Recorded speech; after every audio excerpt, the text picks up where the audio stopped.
Good evening, I'm Cameron Flatt, and this is Headlines, where we analyze the scariest thing there is, the current state of the world.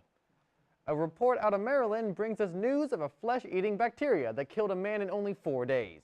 The bacterium, Vibrio venocinus, entered the man's body through an open leg cut as he waded in warm waters of a Maryland bay. The infected area was quickly removed, but when this proved unsuccessful, his leg was amputated. This, however, was still not enough as that bacteria had entered his bloodstream.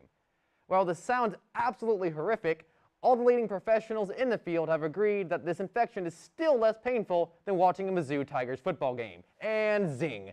More than 300 women formed a peaceful protest in Rhode Island this past Sunday to defend their right to wear yoga pants and remain unjudged by misogynistic men.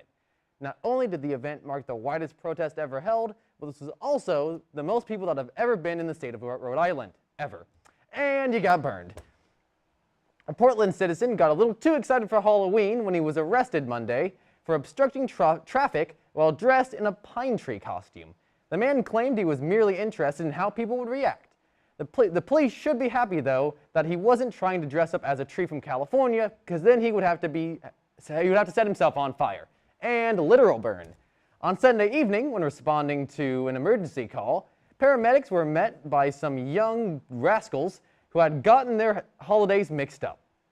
As the medical crew were loading a patient into the ambulance, they found they were being fired upon by fireworks.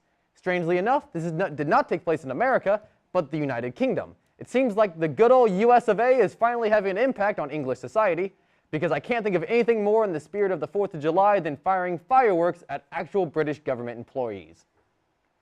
And now the scariest headline of the week. Boo! A Madea Halloween was the highest grossing movie at the box office this past weekend. The implications of this development for our nation's film culture is both horrifying and sickening. It petrifies me to think that this will allow Tyler Perry to keep making these movies. But to this movie's credit, this wasn't the worst case of a movie starring a mad black woman to be released within the last week. Rocky Horror Picture Show Remake Slam! Okay, kids, it looks like I am out of tricks and treats for you tonight, so I leave you with a headline that I can't make funnier than it already is. New Jersey teen allegedly steals $160,000 worth of cheese. And now back to your terrifyingly beautiful hosts.